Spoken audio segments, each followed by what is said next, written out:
In 2015, Disney started a franchise of TV movies called Descendants, in which the children of Disney villains and heroes go to high school together.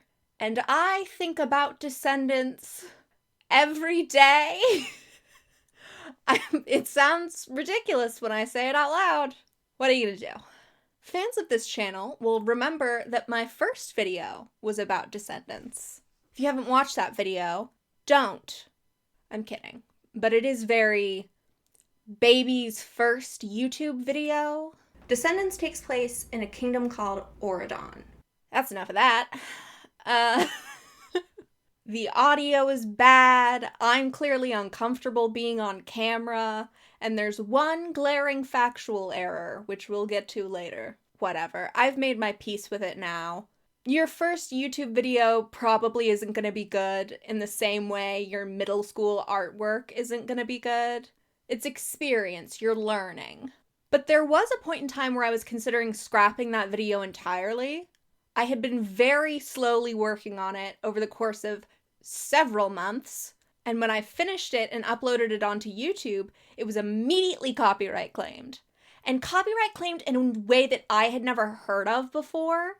It had a worldwide block on it. Disney said no one anywhere on planet Earth should see this video, which, like, fair. But at the time I was like, this is a sign. I should scrap the video and start over. And this time, instead of just doing a plot recap, I'll do more analysis and a rewrite pitch. Because over the course of working on it, I was disappointed with how it was turning out, and there were all sorts of things I wish I had done differently. So I was like, here's my opportunity. And my mom was like, Sarah, that's my name. Sarah, starting over sounds like a poor use of your time. So I didn't start over. And when the copyright appeal was approved, I posted the original version. But I have still wanted to do that second version this whole time. And so we're doing it today. And I'm using less clips this time because I don't want this to get a worldwide block. So, first of all, the world building. All of the Disney characters coexist in this world, and they live in kingdoms that are next to each other. And we're just gonna have to accept this at face value. Disney loves a crossover, and they inherently don't make sense because the characters are all from different locations and time periods and fictional worlds and real worlds. Like, 101 Dalmatians takes place in 1950s London, and Aladdin takes place in Agrabah, which is a fictionalization of Middle Eastern and South Asian cultures taking place vaguely many centuries ago. How are these characters interacting? The answer is that it doesn't matter and I don't care. I had jokes in my original video like, actually, this doesn't make sense. And I cut those jokes out because it made me feel like CinemaSins. So all of these Disney characters exist together. And Beast from Beauty and the Beast, I know his name is Adam, but they only refer to him as Beast. He somehow unites all of the kingdoms and then gets elected king of this united super kingdom. I can't imagine what his campaign was. Like, everyone form an alliance with me and make me king of everything because I want to. Not an amazing sales pitch. And they name this united super kingdom the United States of Auradon, which is confusing because Auradon is also the name of Belle and the Beast's kingdom in the Descendants world.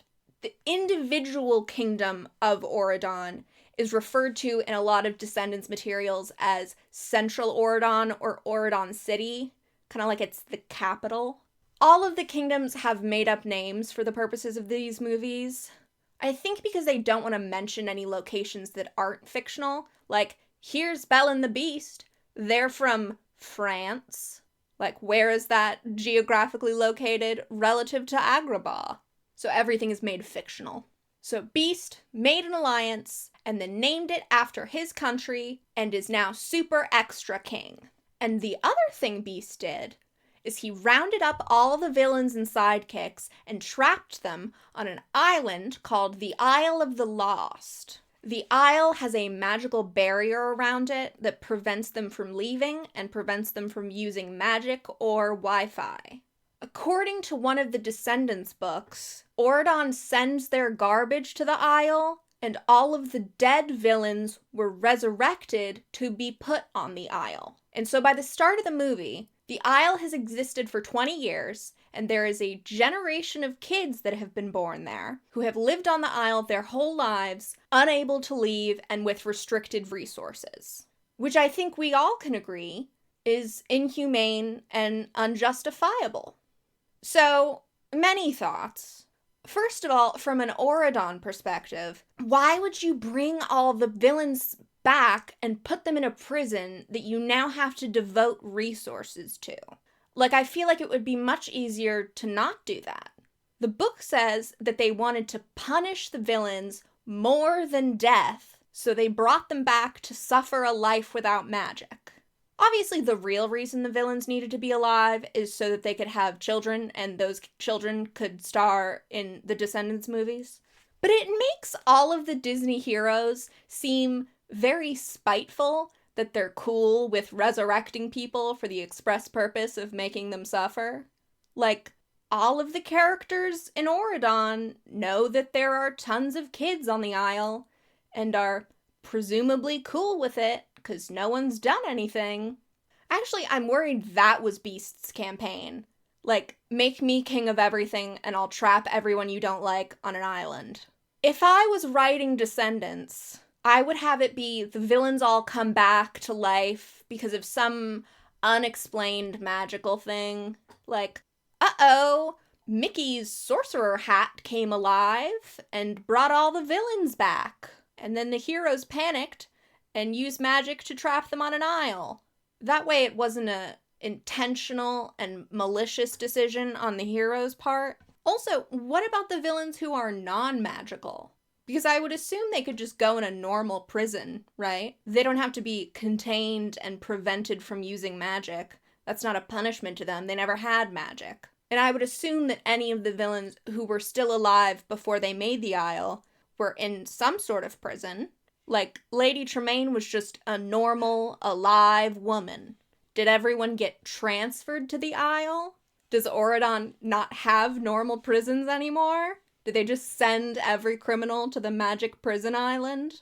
Like, I'm imagining someone in Auradon gets arrested for tax fraud, and now they have to live under a magic dome with Prince Hans from Frozen. If I were Belle, the moment my husband proposed this Isle plan, I'd be like, we're getting a divorce. There is a darkness in your soul that I am uncomfortable with. This whole Auradon Isle setup feels very reverse engineered. Like, they wanted the children of Disney characters to go to high school together, so they had to come up with a lot of justifications to make that happen. Oh, how are all the Disney characters together? Oh, they all live in a fictional kingdom that's like modern day America, and they're all together, alive at the same time. Okay, what about the villains? They were brought back to life, and they're in prison.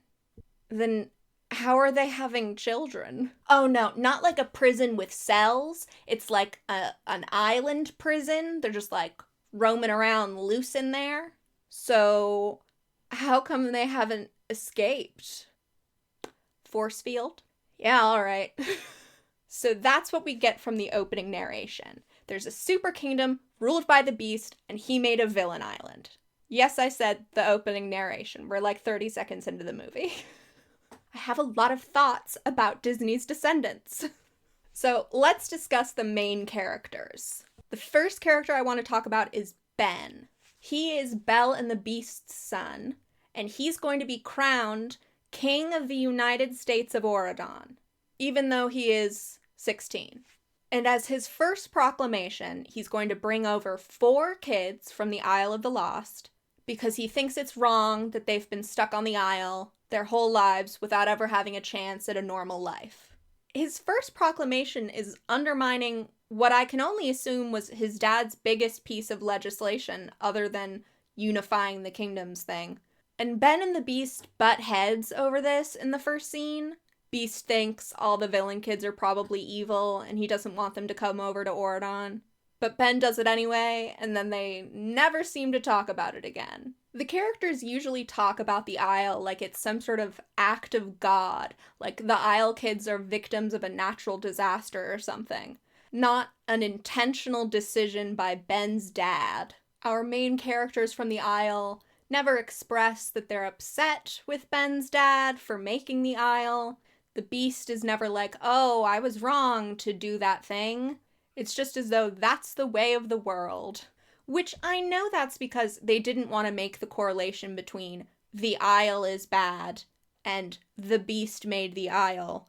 Therefore, the Beast did a bad thing. Because the Beast is a big fan favorite hero character, and they don't want to commit to him having done a bad thing. Which is ironic given that it's the Beast we're talking about. Like, a lot of Disney princes are just uncomplicated, nice man. He's handsome and nice and available. Beast's whole thing is that he's more complicated and flawed and has this whole growth arc. So I feel like it's kind of fitting for his character to have made a big mistake and have to learn from it. Like, they could have just done a scene where Beast was like, hey, sorry about the Isle. I see now that I hurt a lot of people by doing that, and I apologize. But no. Anyway, Ben is the romantic lead, and he's nice, and that's about it. He does this bold political move, bringing kids over from the Isle, but after that, he's not a super active character. Things happen to him and around him. He's mainly here to be a cute boy and be rescued and brainwashed. We'll get to that later. Ben is fine.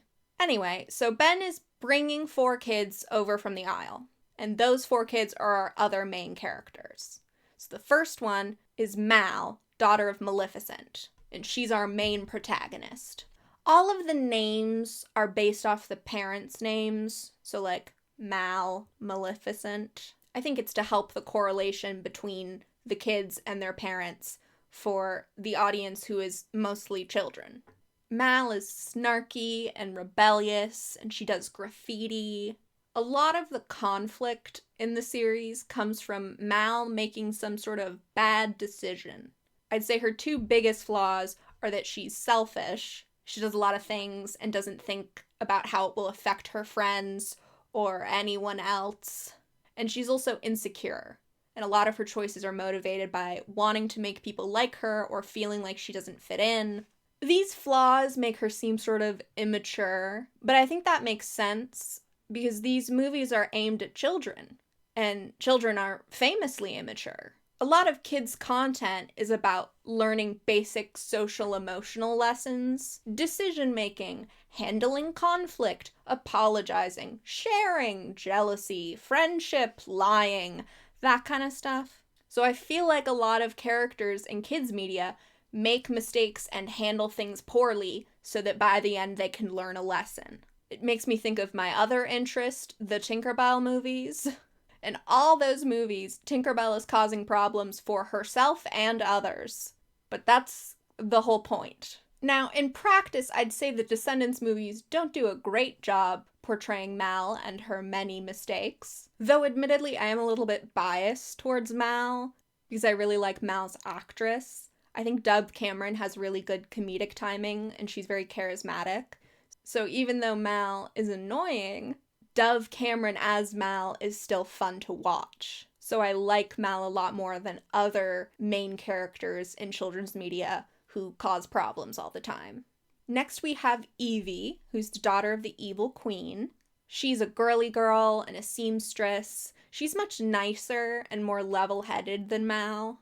Then there's Jay, son of Jafar. He's like a jock and he has sports subplots. And then there's Carlos, son of Cruella de Vil. He's more of a nerd. Also, Carlos's actor, Cameron Boyce, tragically passed away right before the release of the 3rd movie. So I'm going to be leaving a link to the Cameron Boyce Foundation in the description. Mal, Evie, Jay, and Carlos are referred to as the Core 4 because they sing a song about being rotten to the core. I don't really care about the songs. I'm probably not going to be mentioning them. So now let's talk movie 1 plot. On the Isle, Maleficent tells the Core Four that they've been invited to go to Auradon, and she says that while they're there, they have to steal Fairy Godmother's magic wand so that they can take over the world or something. And the Core Four want to impress their parents, so they go along with it. The Core Four come to Auradon, and they meet Ben, and we can immediately tell that Ben is into Mal. And Fairy Godmother, who is the principal of the school for some reason, I guess she has nothing better to do. And Ben's girlfriend Audrey, who's the daughter of Sleeping Beauty, and she does not like the villain kids. The first night in Auradon, the Core Four try to steal Fairy Godmother's wand from a museum and fail, so now they have to play the long con. So they go to school and have subplots and whatever. Then they find out that Fairy Godmother is going to use the wand to bless Ben at coronation. And the only people who get to sit up front at coronation are Ben's parents and his girlfriend. And sitting up front would make stealing the wand easier because they're closer. So the new plan is to use a love potion on Ben to make him fall in love with Mal so that they are dating and Mal gets to sit up front at coronation to make it easier for her to steal the wand during the coronation. And the love potion makes him act really differently, like now Mal is the only thing he's thinking about, and he breaks up with Audrey by declaring his love for Mal. It completely overrides his free will. And I think it's bad that they use a love potion on Ben. I don't like it. And it isn't really framed as a bad thing that Mal roofies Ben. Audrey is upset about it, but it's more framed as her being a jealous ex. The writers just don't seem to think using a love potion on someone is a big deal, or at least if it's a couple you're supposed to root for, then it doesn't matter because they were going to end up together anyway, so who cares? So in a way, I don't really blame Mal, because she's written by people who don't think that using a love potion on a boy is wrong. But I think it's wrong to brainwash a boy into liking you. And so I would like to pitch a version with no love potion. My plan is to keep it as similar to the original as possible.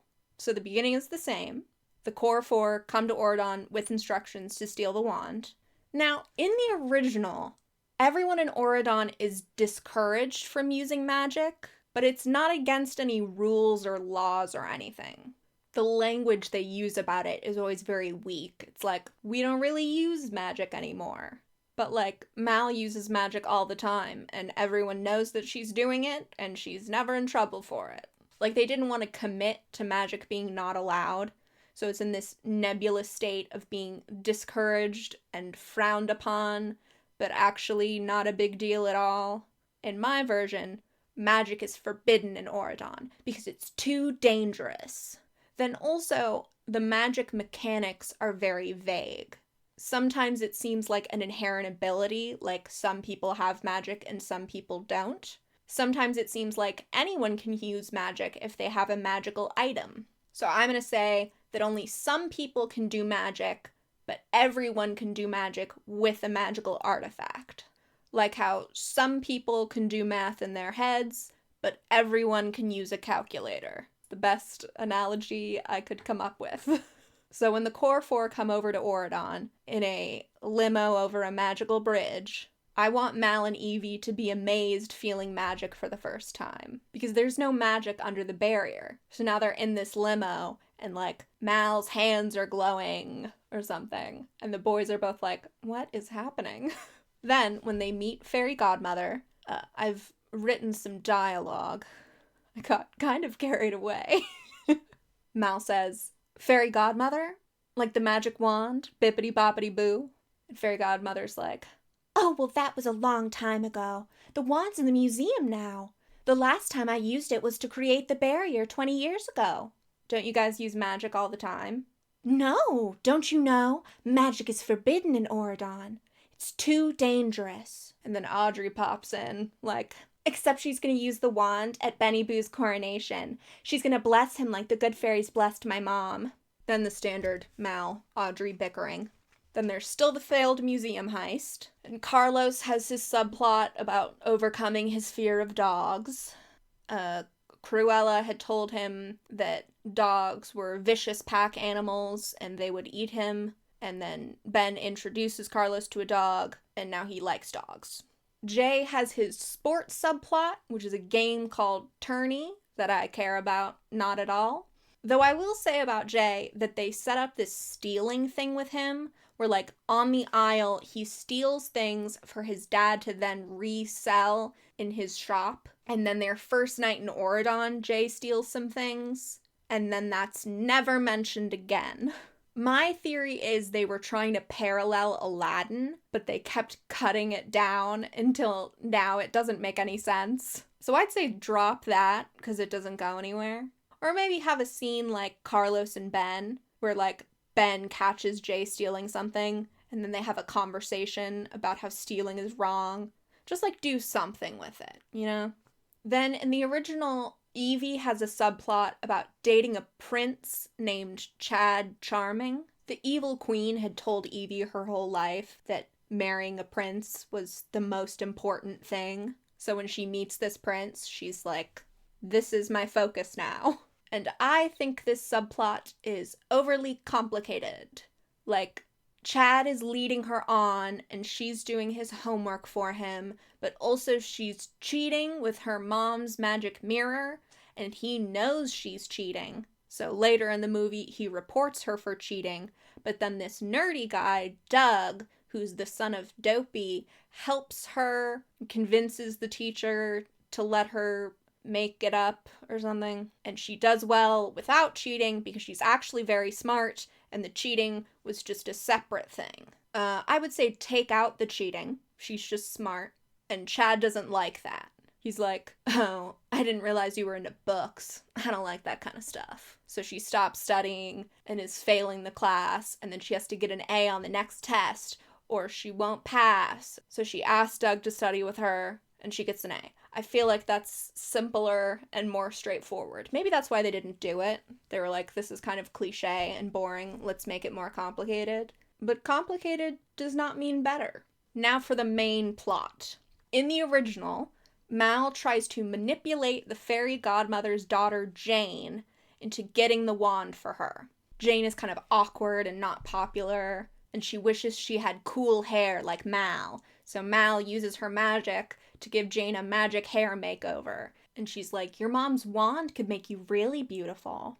I don't like this thing of saying that Jane is unattractive. I know that it's not genuine. Mal is just saying it to manipulate her. But I don't think kids are sophisticated enough to understand that this scene where our main character is like, you're ugly and that's why you don't have friends. I don't think kids are going to get the nuance of that. I think they're just going to be like, yeah, sounds legit.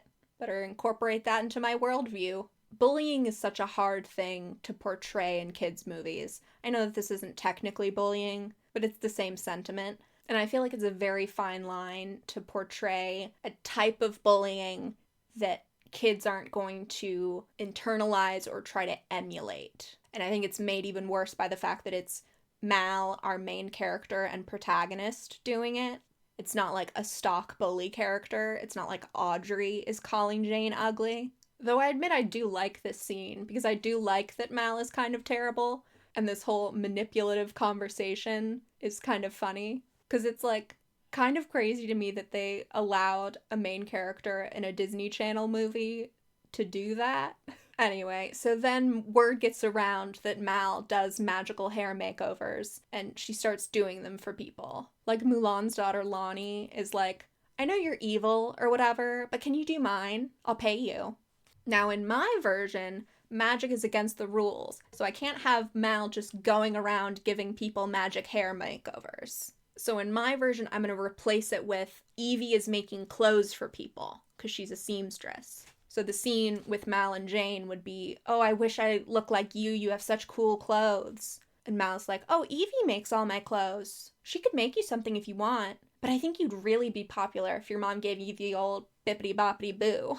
Then in my version, I want Mal to be, throughout all this, practicing magic in secret, and her friends are all covering for her. So I'm imagining a lot of scenes where she's doing magic and someone comes in and everyone has to scramble to try and hide it. So the scene where Lonnie comes in asking for a makeover In this, she'd be asking Evie to make her clothes. And when Lonnie comes in, Mal is practicing levitating things. So the boys have to, like, hold down the floating things while Lonnie and Evie talk about fabric choices and silhouettes. Now, for the love potion stuff. In the original, they make love potion cookies, and Mal manipulates Ben into eating one. The scene where they're baking cookies is one of my favorites in the whole series, because Lonnie walks in on them and mentions her mom baking cookies for her. And none of the core four relate, because villain parents don't do stuff like that. And Lonnie's very sad about that. And she's like, oh, I guess I thought even villains love their kids. And then in a later scene, Mal is talking to Evie, and she says that she knows her mom loves her in her own way. And we, the audience, are like, the villain parents don't love and support their kids like the hero parents. Parents are a big theme in Descendants. More on that later. So we have to keep the cookie scene, because the Lonnie cookie monologue is vitally important to the thematic core of Descendants. So in my scene, they aren't making love potion cookies. They're making truth potion cookies. Because there's a truth potion in the second movie, so, like, there's precedent for that. And so their plan is they're going to give one to Fairy Godmother so that she tells them the passcode to release the wand from the museum or something. The thing about Descendants is that all of their plans are bad, so I'm not terribly concerned. These teens are just bad at scheming. So in the original, they give Ben the love potion cookie before he goes to play tourney. Then after the game, Ben sings Mal a song under the effects of the love potion. I'm not roofing Ben, so we're just going to go straight into the game, and we're moving the song to later. So instead, in my version, I want Audrey to come and confront Mal after the game. Side note, in the original, Chad and Audrey don't like the Isle kids and are suspicious of them. And we're supposed to be like, ugh, they're so unfair. But, like, they are correct. They're like, Ben, we don't trust those villain kids. They're up to no good. And Ben's like, oh, come on, guys. Just give them a chance.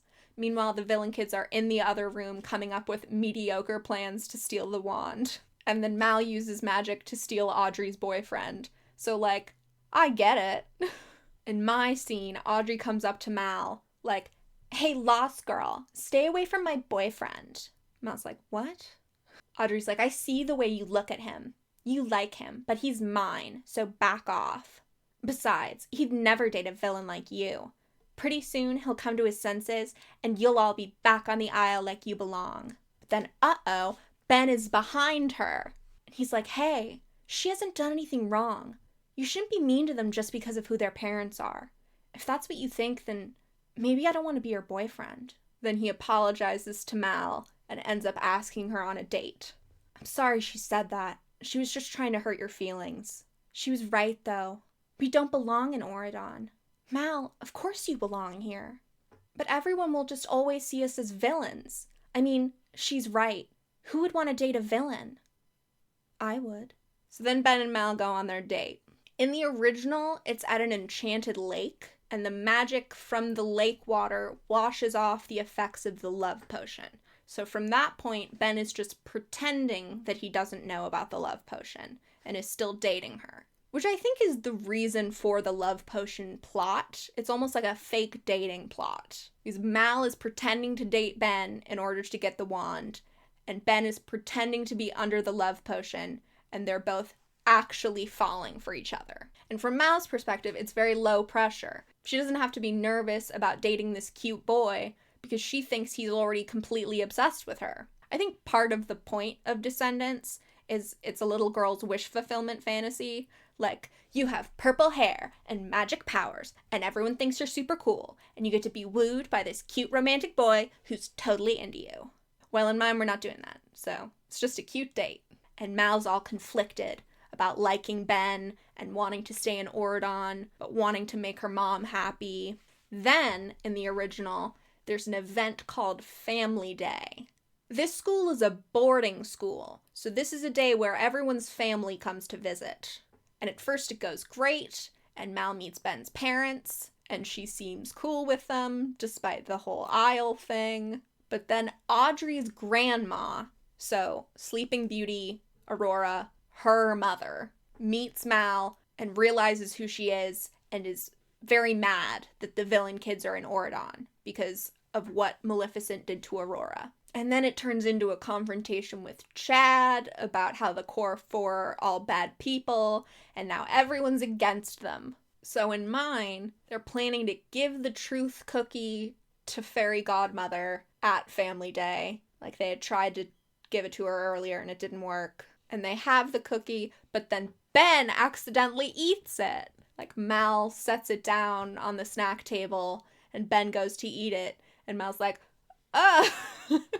And then we have the song from earlier that I moved. I am technically spelling Ben, but it's temporary. It's just for the duration of one love song. And it's an accident. The cookie wasn't meant for him. So I think it's less bad. Also, I'm sure you're wondering, why would the truth cookie make him sing? But my question is, why would the love potion make him sing? You know? And then after the song, Mal is like, he really does like me. And then the adults rush over, Fairy Godmother and Belle and the Beast, and they're like, have you been using magic? And Mal's like, we didn't mean for Ben to eat it. It was an accident. Ben, I'm so sorry. But he looks upset.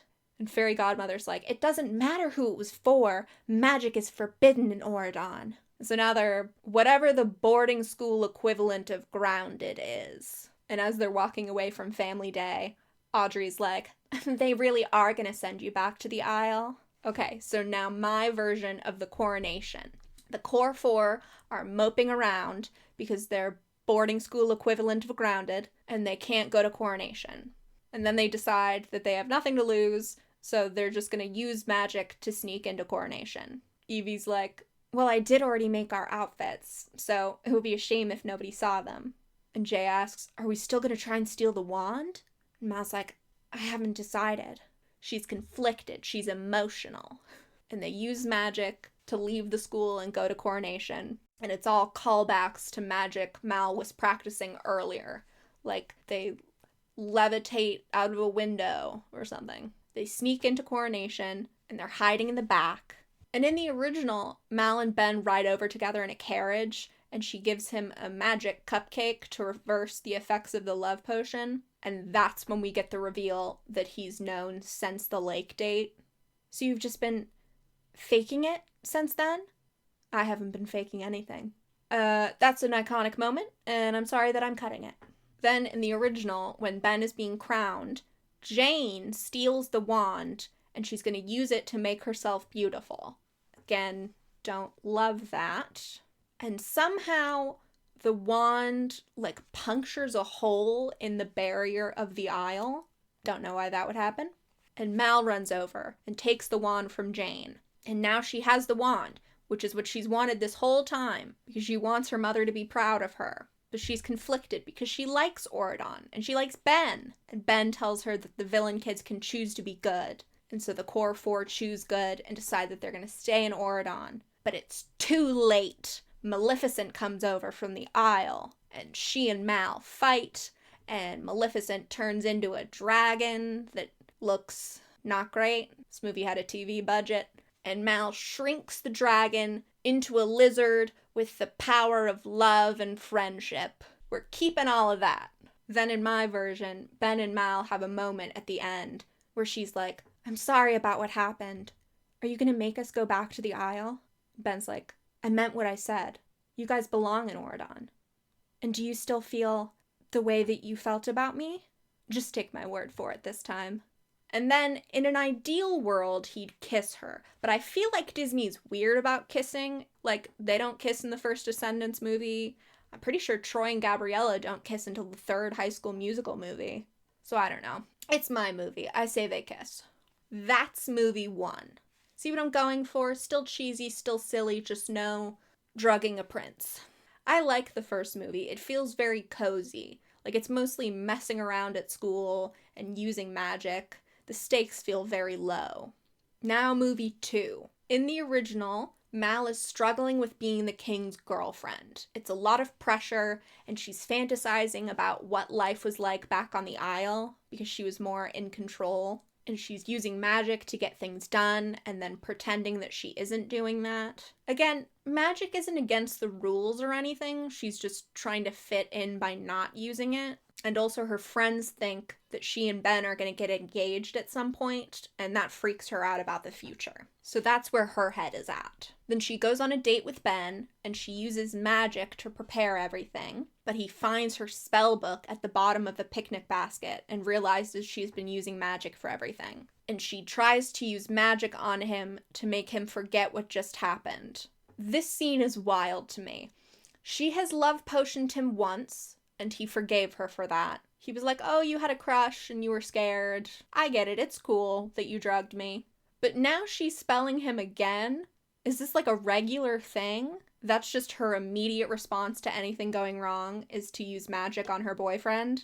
And then the other crazy thing is Ben has one line about her spelling him, but the rest of the fight is about how she feels like she doesn't fit in auradon, and he's upset that she's lying to him. So the fight isn't even about magic. She could have been lying about anything. It could have been she promised to go to special royalty classes now that she's dating the king and has new obligations, but she's blowing them off to hang out with the core four because they're the only ones who understand what it's like to be from the Isle. And Ben finds out, and he's upset that she's been lying, and she feels like she doesn't fit in. And look at that.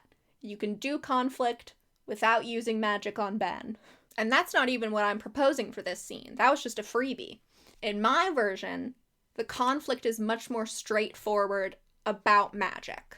Mal complains to Evie that she wishes she was free to use her magic in auradon. Then on the date, Ben discovers the spellbook, and he's like, Mal, I thought you stopped using magic. It's dangerous. Remember Maleficent at my coronation? Remember how my magic saved everyone? Not all magic is bad, Ben, but magic's not allowed. Mal, sometimes it feels like you're not even trying to fit in auradon. Maybe I don't want to fit in auradon. So then in the original, Mal runs away to the Isle, which is stupid of her. But I feel like the writers just thought, oh, wouldn't it be cool if we went to the Isle? And they just came up with some reason for us to go there. I guess the Isle has like a one-way barrier. Like things can go in, but they can't get out. So Mal is able to ride a flying scooter into the Isle. Now for a quick subplot check-in. Carlos wants to ask out Jane to the cotillion that's happening, but he can't build up the courage to ask her. So he has Mal make him a truth potion gummy. The logic being that it will make him speak his mind. But then the dog, remember the dog? It's okay if you don't. The dog eats the gummy. And now the dog can talk. I don't like this, and I don't think it's funny. Sorry to this dog.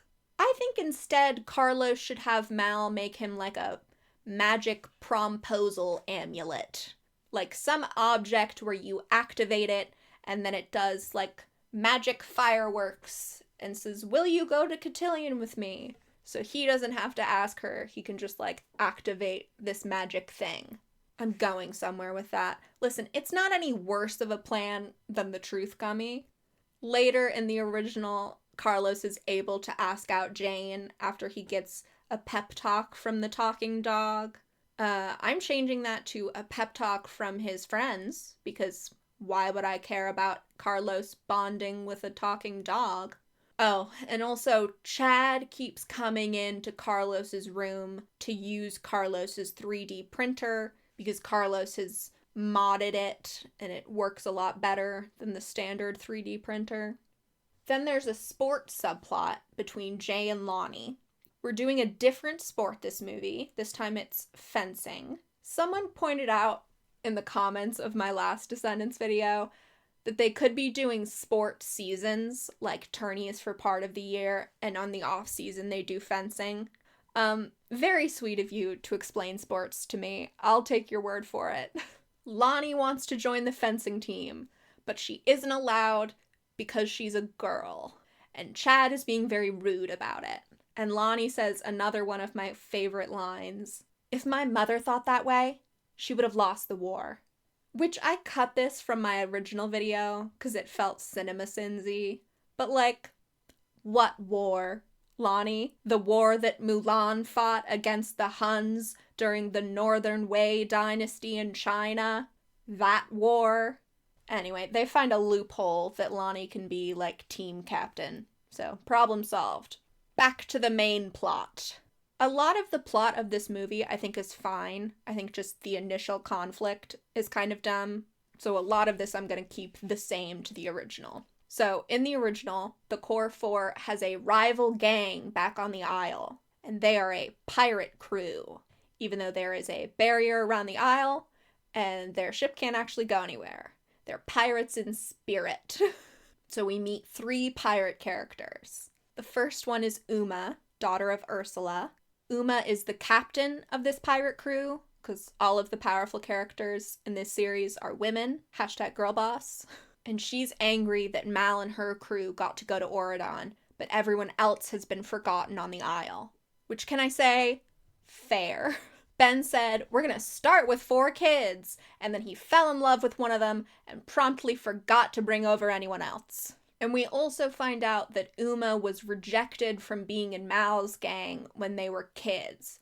So we're kind of framing this as Uma is jealous of Mal, and she's like bitter. Uma's a great character. I feel like everyone loves her. It's a shame that she's the villain of this movie, and she has completely justified anger and motivations. It is really awful that no other villain kids have been brought to Auradon.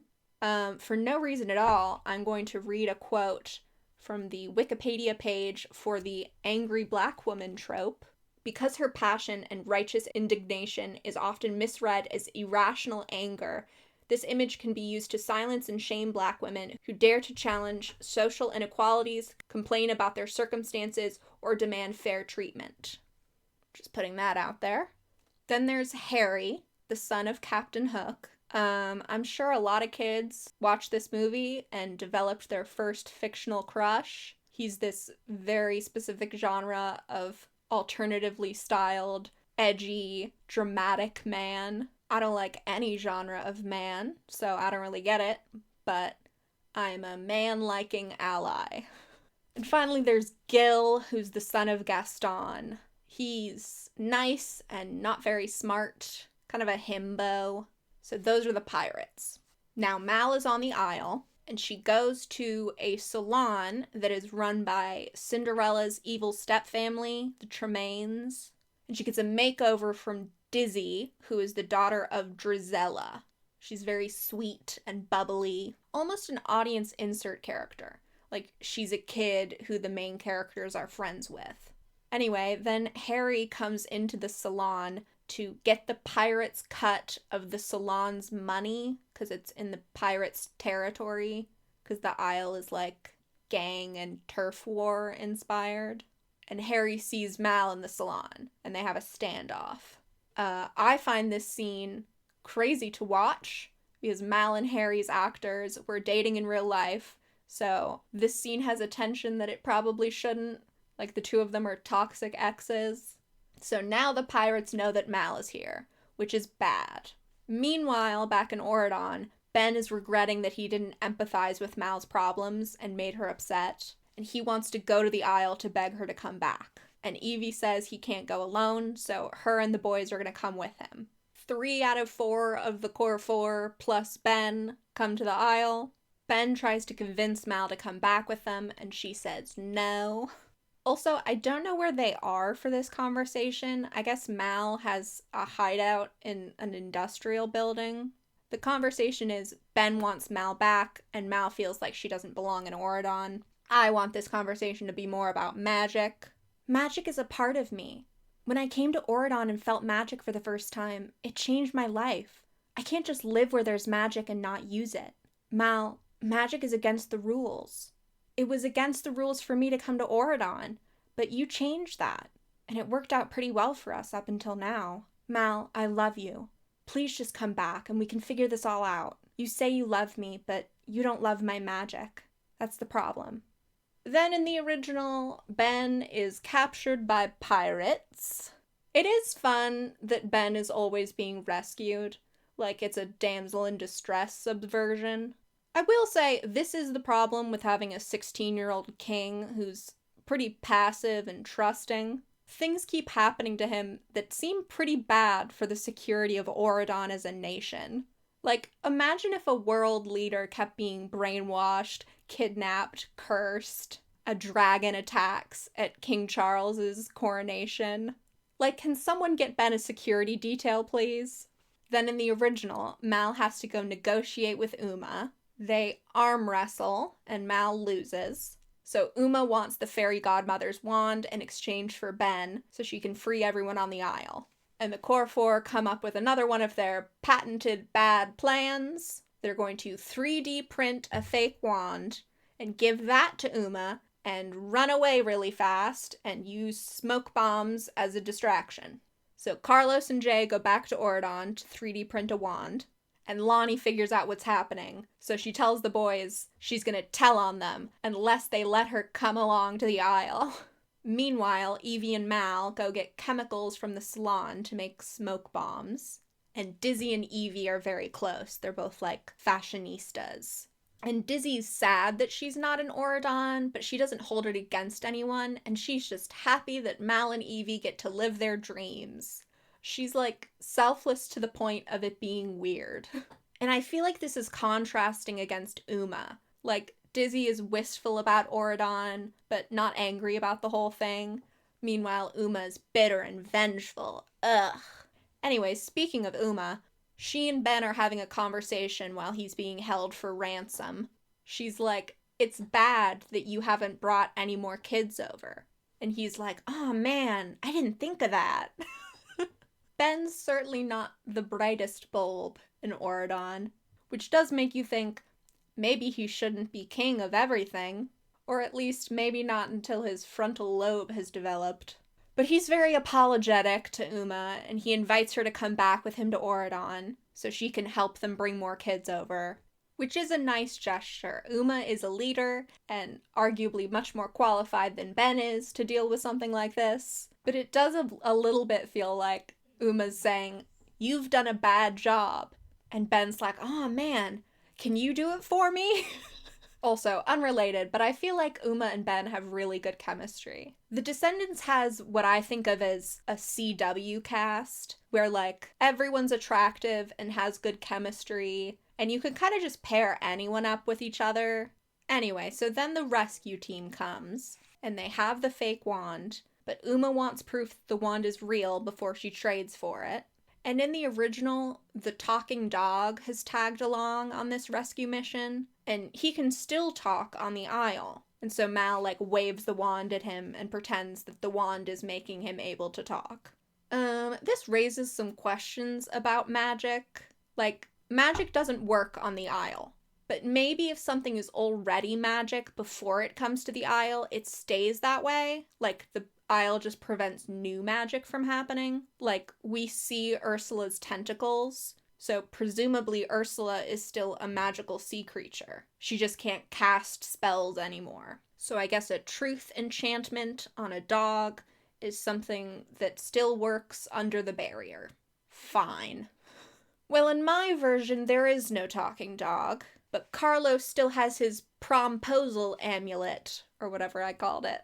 So when Uma asks for proof that the wand is real, Mal waves her wand at Carlos and is like, "Eyes of Newt and scales of fate, make Carlos ask me on a date." And Carlos is like, "What?" He's like, "Oh!" He activates the thing, and there's magic. I like the setup and payoff in Descendants too. Like, if there's a talking dog in Act 1, that dog better be plot relevant in Act 3. So they do the trade, but then when Uma tries to use the wand, she obviously realizes that it is not real. And so the rescue team and the pirates have a sword fight. And this battle is 5 minutes long. That is so long, it like messes up the pacing of the movie. Because you think, oh, this is the big final action scene. Nope.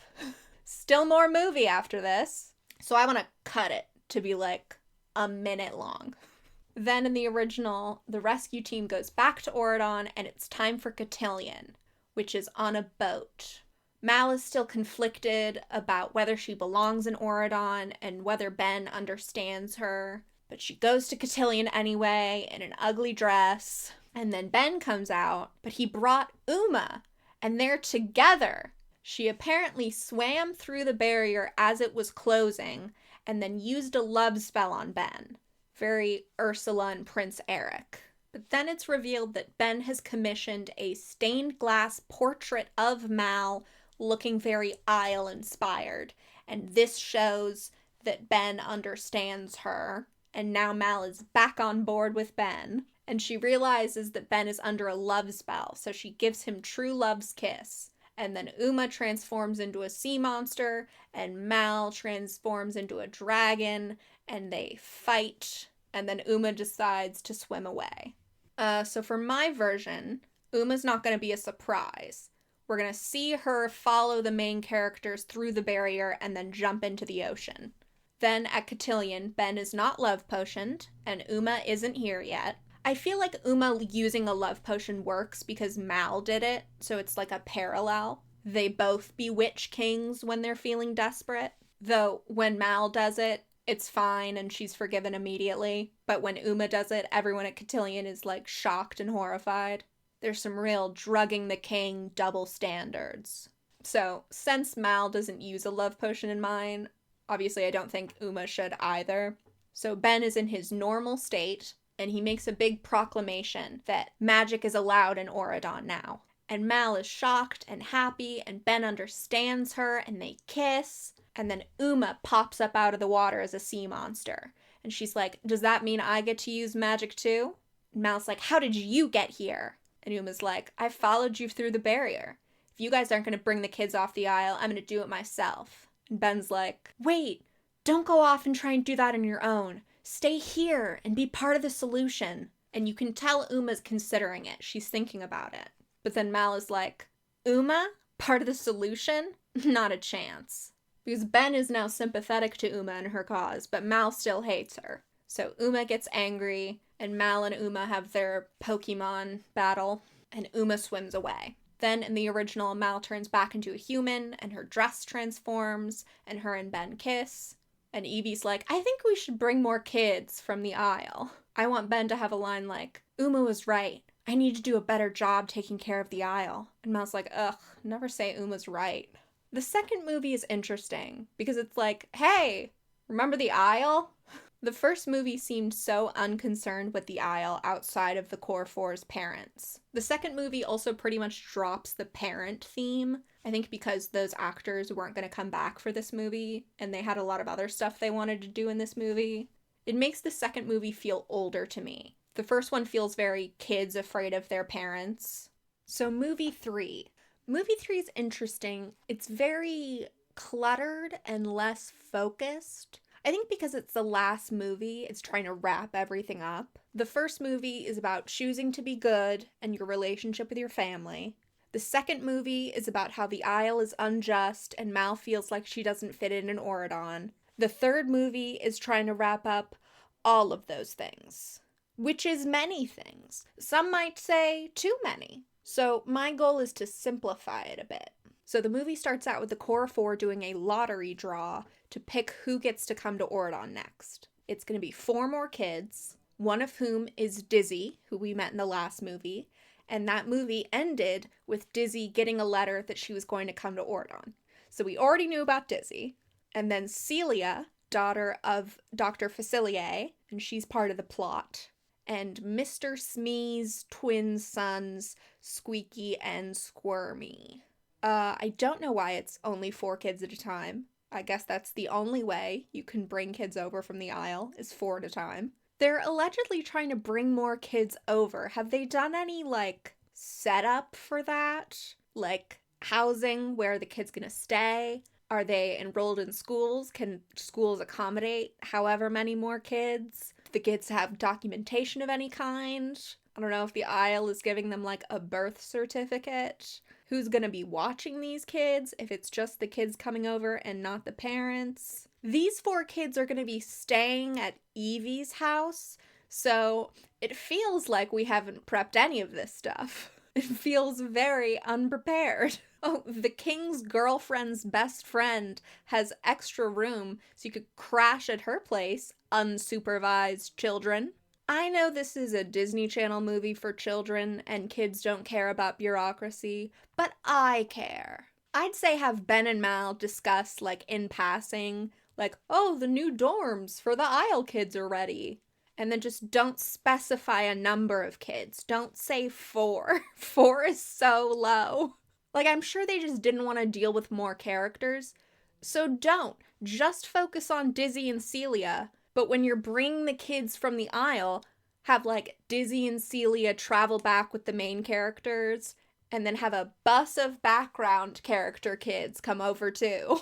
So they're bringing kids over and doing so poorly, which tracks. And then in between them doing the lottery draw to pick the 4 kids and actually bringing them over, Ben proposes to Mal and she says yes. I feel like this is supposed to be a growth moment, like the culmination of her emotions about Ben and Auradon. Like in the last movie, her friends talked about her and Ben getting engaged and she freaked out. But now they're getting married and she's cool with it. She didn't like the pressure of dating the king and conforming to Auradon, and now she's gonna be queen. I feel like they're thinking, oh, it's so romantic, they're gonna get married and Mal's gonna be queen.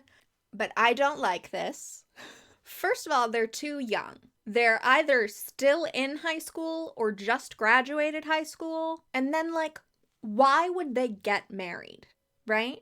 Getting married is a legal contract. It makes 2 unrelated people legally family and gives them a lot of legal benefits because of it.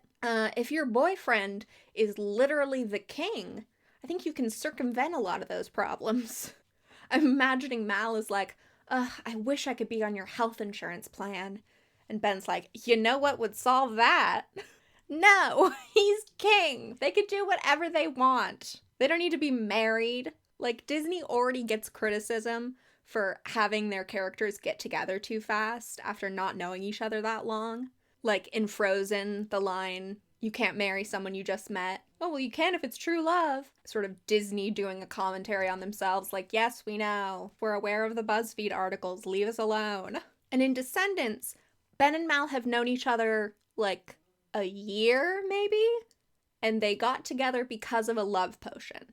So it seems wild for them to get married right now. I think the main reason, other than now Mal is a queen and being royalty is cool, is that Mal is part of a big government decision in this movie, and I think that feels slightly more justified if she's going to be queen versus just the king's high school girlfriend.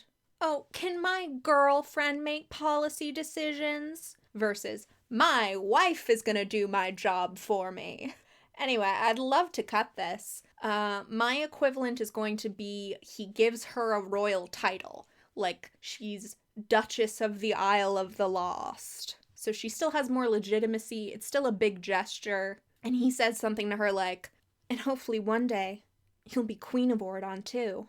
Also, I don't know where else to mention this, but I want Mal and maybe also Evie doing casual bits of magic in Auradon now that magic is allowed. So in the original movie, this proposal is what sends Audrey over the edge. Also, Audrey's here. She wasn't in the last movie, and then Lonnie isn't in this movie. My understanding, it's something to do with, like, Disney scheduling contracts or something. I don't know. It doesn't matter. Audrey's upset that Ben and Mal are getting married because she was supposed to marry him. Her grandmother's like, you let Ben slip through your fingers. And Audrey confronts Mal, like, you won him fair and square. Oh wait, you spelled Ben to destroy all of Auradon. Touching story for the grandkids. Which, like, is it public knowledge that Mal used a love potion on Ben? How would people know that? Why would people know that? My guess is the writers were like, it makes Audrey's anger more justified if she's angry that this Isle girl spelled her boyfriend and now is getting married to him. But I think in mine she could just be like, you and your mom almost took over Auradon. You used magic, you let Ursula's daughter into Auradon, and she's still on the loose. I've been training to rule since I was a kid, and you just get to steal Ben and become a duchess? Stupid. Then in the original, Audrey gets angry and then is tempted by the power of Maleficent's scepter, which is just loose in the museum. The wand was under a force field in the museum. Scepter's just loose. And then Audrey turns evil. Then in the original, when they're bringing the 4 kids over from Auradon, just 4, Hades pokes his head through the barrier as it's closing. Because the barrier is just like really slow elevator doors. And he's mad that he's trapped on the Isle even though he's a god. Which is fair. He's in charge of an entire underworld. I'm imagining all the other gods are taking turns covering for him. Like it's jury duty. Like, Apollo, it's your turn this month. Anyway, he and Mal have a little magic fight. She turns into a dragon. You know the drill. So now everyone in Auradon is freaked out.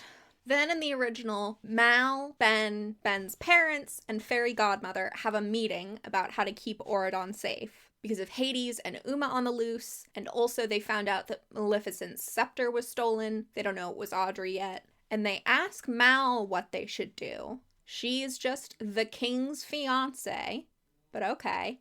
And she says that they should close the barrier for good, so no more going in or out. And then the rest of the movie, she's keeping it a secret that that's the plan, and keeping it a secret that it was her idea. Like, Mal only tells Evie that the plan is to close the barrier. And Evie's like, that's a terrible idea. You said no, right?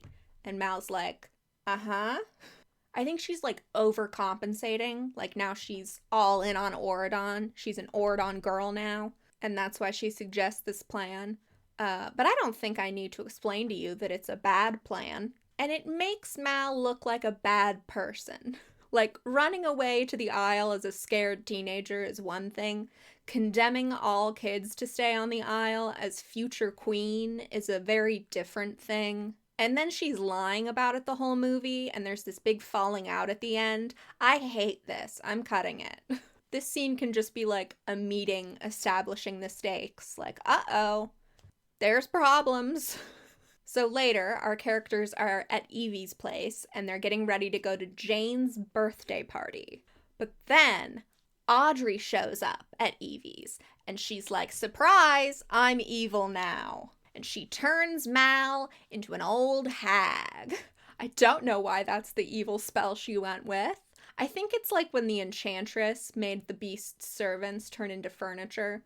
Like, being evil just gives you wacky ideas for spells.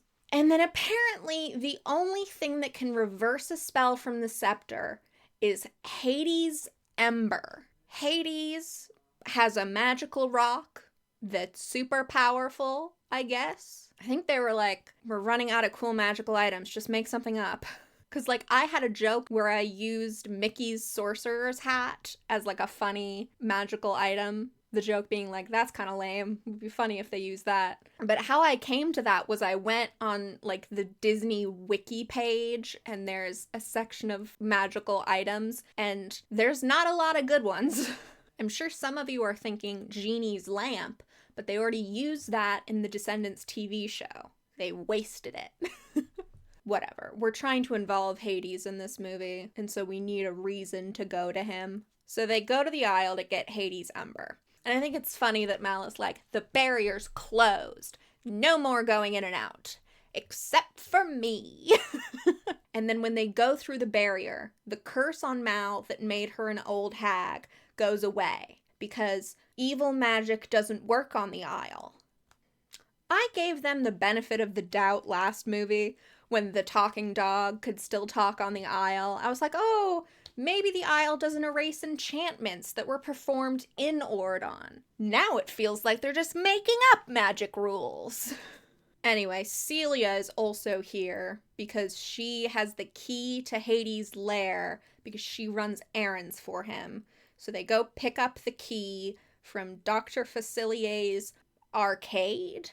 And Mal and Celia go to Hades' lair. And we get the reveal that Hades is Mal's dad. So Descendants 3, we're getting a return of the parenthood theme. The 4 kids who we're bringing to Auradon in this movie, those villain parents all seem nice. Like Celia and Dr. Facilier seem very close. Mr. Smee has a moment with his kids. Dizzy has a nice moment with Lady Tremaine. And then the parenthood plot is also involved with the Mal deciding to close the Isle for good, When Mal tells Evie the plan, Evie's like, so we can never go see our parents again? And then this reveal that Hades is Mal's dad.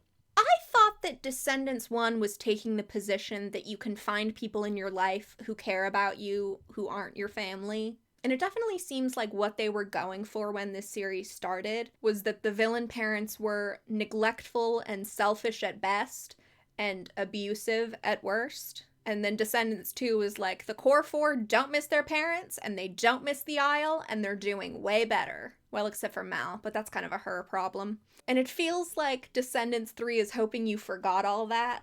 Pay no attention to everything we have previously said about the villain parents. I think probably someone at Disney was like, it's a bummer that the villains are bad parents and the core four all have a bad relationship with them and have gone no contact. But here's a bummer. Kids in real life have bad relationships with their parents. And I'm not against a kids series having the message that you will find people who love you and care about you outside of your parents. I'm cool with that as a theme. I think that's good. But it feels so weird to backtrack on that and have a bunch of new villain parents written in who have good relationships with their kids and have the core four say that they miss their parents and want to see them and they think that their parents miss them. Like, that has not been the vibe. Like, specifically with Carlos, it's been very consistent that Cruella treats him very poorly. I think the first book is the most interesting for this because it shows what they were going for with Descendants when the series started, because the book came out before the first movie as sort of like promotional material. She treats him like a dog. He has to sleep in a closet with bear traps outside so that he can guard her clothes. She told him that dogs would eat him. So in my mind, I'm like, I don't think he has to see her again if he doesn't want to. Speaking of parents, back to Hades. Mal is mad at Hades because he left her and Maleficent to move to this cave, and she's like, at least Mom was around. I don't like that line, because Maleficent did attack her and her friends as a dragon. I feel like if you do that, you lose any mom points you had. Not that she had any to begin with. The Hades plot is about him and Mal reconciling and her giving him another chance and him trying more, which I like that. It makes Mal reconnecting with him feel earned and not like she had to because Disney panicked. I wish the rest of the core four's parents were handled that way. Like, they're giving their parents a second chance, not like it's just assumed, oh, they're gonna be cool with their parents. Like a discussion where Carlos is like, I think I want to see my mom. Give her a second chance. Just an acknowledgement that their relationship with their parents needs work. So Hades lets Mal borrow the ember and tells her that she can't get it wet. Then the core four and Celia are leaving the Isle with the ember, but then Gil and Harry jump through the barrier after them. Again, it's wild that that's how the barrier works. And they're arguing, and then the ember goes flying into the ocean. Oh no, the one rule. It's gonna get wet immediately. But Uma pops up out of the water, and she catches it. Side note, I think this is the best anyone has looked in any of these movies. Then Mal and Uma bicker, and they finally make a deal that the pirates will let them use the ember and help save Auradon if Mal gets all the kids off the Isle. Which, bringing all the kids off the Isle was allegedly what they were trying to do, very slowly and poorly, until Mal saying that they should close the barrier, right? In my version, I'm not doing the closing the barrier thing. So instead, I want Mal to be like, you were right. We need to bring kids from the Isle. But we can't do that while Audrey has the scepter. Will you help us? And Uma's like, I like you saying that I'm right. I could get used to that. So then they go back to Auradon. And while they've been gone, Audrey has been causing a lot of problems. She showed up to Jane's birthday party, which was at the Enchanted Lake, and Chad volunteers to be her henchman. The Audrey and Chad dynamic is really dysfunctional. In the first movie, when Ben breaks up with Audrey, she immediately is like, I'm dating Chad now. Then in movie 2, Audrey's actress isn't there, but they refer to her off screen. Apparently Audrey gets a flat tire coming to Cotillion, and she calls Chad to come get her, so he drives several hours. Their dynamic seems to be, he's obsessed with her, and she cares about him not at all, except if he can be useful to her. So in this movie, he's her henchman, and he's trying to calm her down, get her to stop casting evil spells, and she's like yelling at him and throwing things at him, and then locks him in a closet. And it's all portrayed kind of comedically, like, haha, Audrey's being mean to her boyfriend, and he's scared. I don't like this. So instead, in my version, Chad's gonna ask to be her henchman, and she's gonna be like, ugh, give it a rest, Chad, and then teleport him away. And then in the original, she puts a sleeping curse on the party. It's very Maleficent, showing up to a party uninvited and using a sleeping curse. But Jane escaped the sleeping curse because she went and swam into the enchanted lake, because the enchanted lake counteracts magic. Also, Audrey went to Ben's office, and she tells him that she'll stop using the scepter if he makes her queen. And he says no. So she curses him. So now you're caught up with that. So our team comes to Auradon, and they see that everyone's asleep except for one random girl who's been turned to stone. We don't know who this girl is or why she was turned to stone, but now we know that's a thing Audrey can do. Then our team goes looking for information, and there's a lot of bickering between the pirates and the Core Four. But they bond over the course of the movie. That's my favorite part of Descendants 3, is the pirates and the Core Four becoming friends. Then there is a too long dance battle with suits of armor that Audrey is controlling. I would love to make this shorter, but it is set to a song, so cutting it down would mean cutting the song short, which is not really a thing these movies do. The 5-minute pirate ship battle in Descendants 2 is preceded by a song, but then the battle itself isn't a musical number. So I felt more comfortable cutting that down. But I don't know, it's my movie. I say it shorter.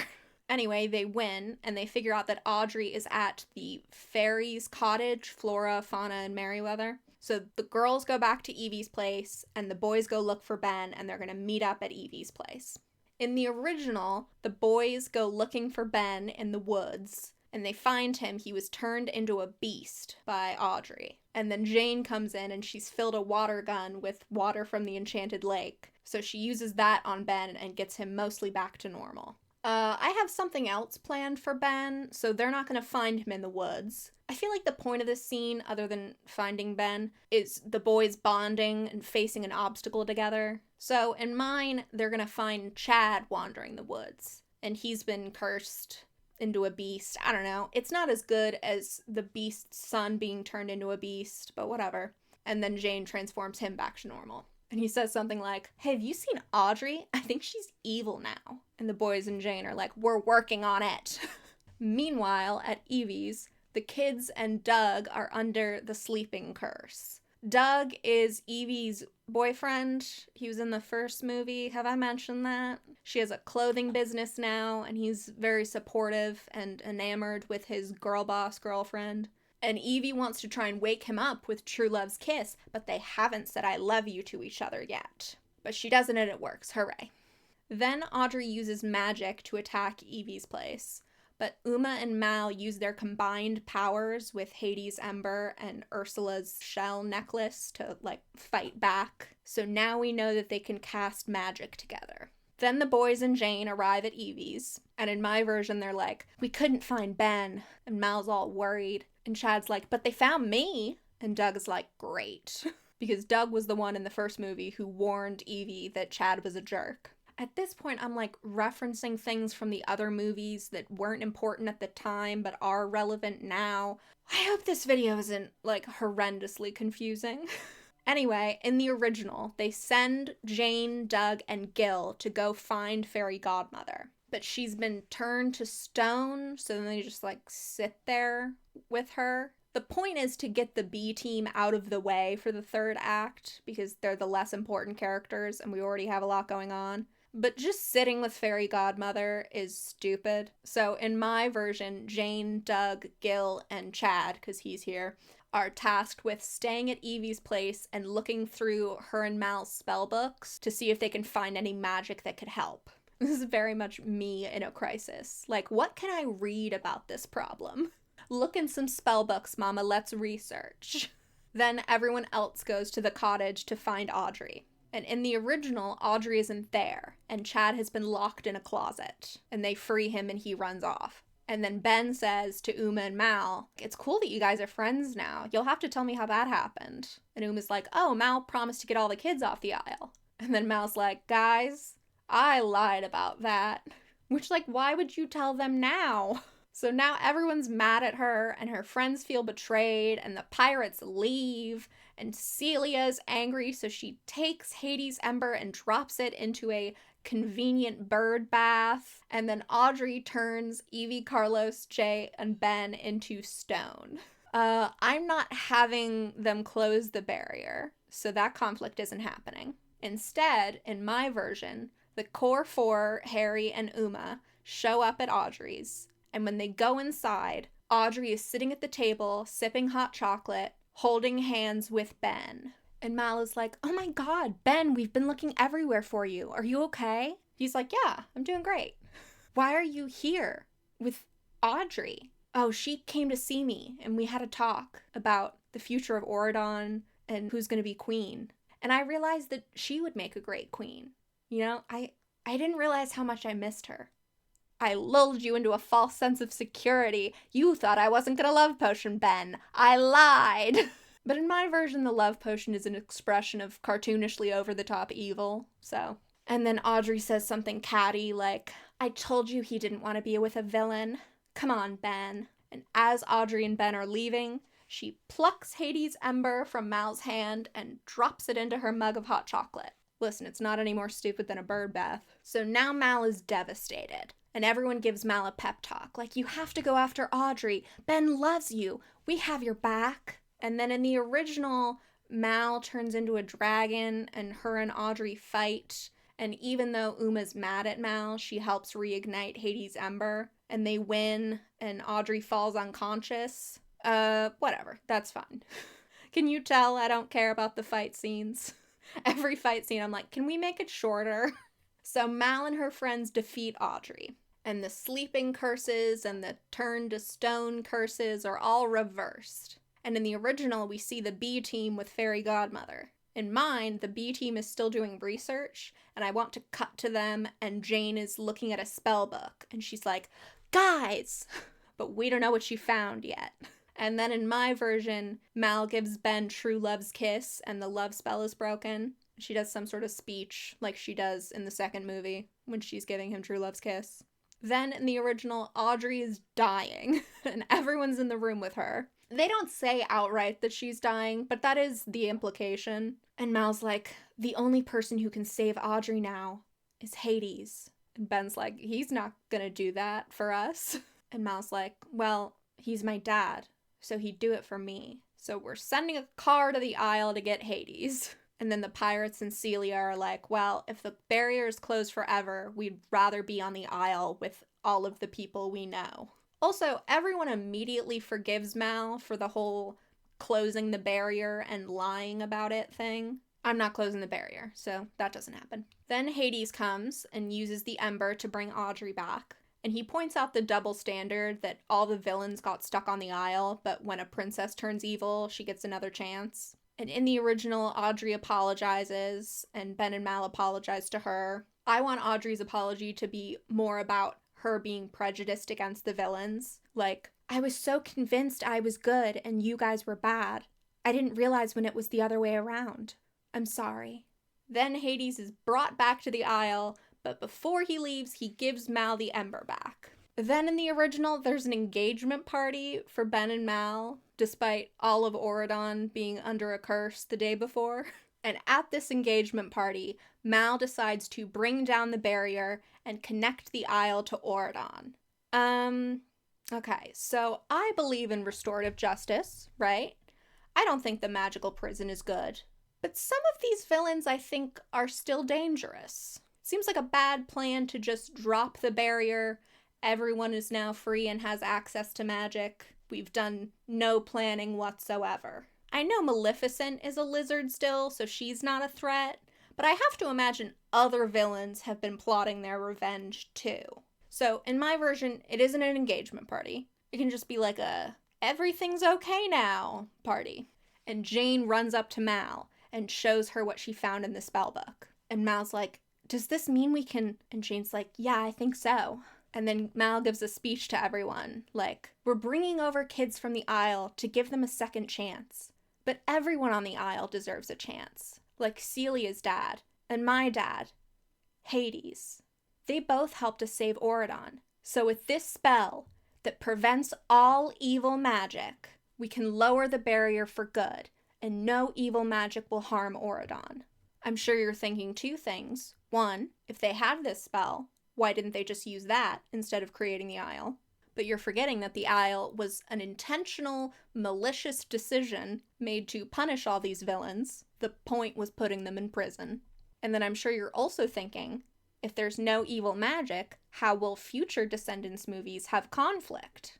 I'm going to say that it's just really easy to undo. I'm imagining that a villain finds the spell book and rips the page out that has this spell on it, and that breaks the spell or something. I don't know, who cares? It's a good end for this trilogy. So Mal brings down the barrier with Hades' ember. Movie over. So that's my pitch. I had a lot of fun with it. I don't know if you could tell, but I have one more piece of business. Do you remember at the beginning of this video, so long ago, when I said that my original Descendants video had one glaring factual error? Now it's time to talk about that. So I opened that video talking about Monster High and Ever After High, two toy lines by Mattel. Monster High is about the children of famous monsters going to high school together, and Ever After High is a spin-off where the children of fairy tale characters go to high school together. And I say that Disney was upset by Ever After High encroaching on their territory, and so Disney copied them by making Descendants. Ever After High is also about the children of villains and heroes and following in your parents' footsteps and legacies and choosing good. Whenever Descendants comes up, people always bring up that they copied Ever After High. It's a very popular talking point. But I no longer think that's true. I don't think Disney was copying Ever After High. Darling Dolls here on YouTube has a fantastic video about this that you should check out. But the gist of it is that the timeline doesn't really work out. Ever After High was announced in July 2013 and launched in October 2013. Descendants was announced in December of 2013, but the concept dates back to at least 2012. I think what's more likely was that Descendants was inspired by Monster High, which launched in 2010 and was hugely successful. Everyone and their mother was trying to recreate the success of Monster High. I think it's entirely possible that Disney saw the Monster High concept doing really well and thought, well, we can do that with our stuff. We can have children of famous characters going to high school, and let's focus on the villain characters, because apparently kids like monsters and edgy stuff. And the other thing that I think was probably an inspiration for Descendants was Once Upon a Time. You guys remember Once Upon a Time? It was an ABC show that started in 2011 about all the Disney characters living together in modern times and having interpersonal drama.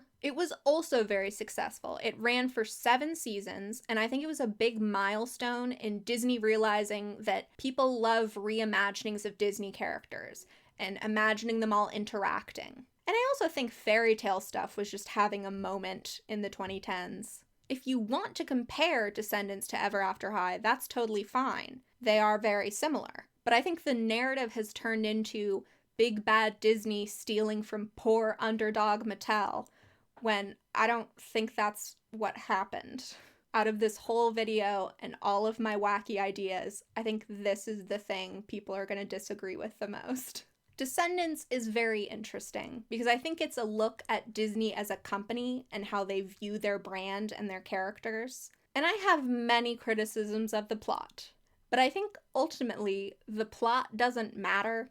Jenny Nicholson said in her BronyCon video about how My Little Pony was able to sustain such a big fandom that it helps if a piece of media has an interesting world that people want to imagine themselves in, and if it's easy to create original characters to exist in that piece of media. So like the Wizard books by the transphobic lady. Cool locations, interesting world, and it's very easy and kind of formulaic to create original characters. And that lends itself to a lot of creativity in the fandom of people writing fan fiction, creating different fan works and original characters, and that keeps people interested in it for a long time. In the case of Descendants, the Isle of the Lost and Auradon are both interesting locations, and creating original characters is as easy as picking a Disney character you want to be your parent and then coming up with a fun backstory. You look on Wattpad and there's a ton of Descendants fanfic where it's someone's OC with a tragic past dating Harry Hook or whatever. I think that's the real staying power of Descendants. It's less about the plot and more the world and imagining things happening in it. I certainly had fun imagining things happening in it. Did you have fun? Did you like my pitch? It's okay if you didn't. Do you have other things you would like to fix about Descendants? Sorry for the break in between videos. It was a little bit longer than intended, but I think we're back in the groove of things. Got a new camera, works a lot better than the old camera that broke. You can follow me other places, there's links in the description. And here's my Disney cruise history video, if you didn't see that. I don't know how to end a YouTube video. So, bye! Also, I have doll shelves now.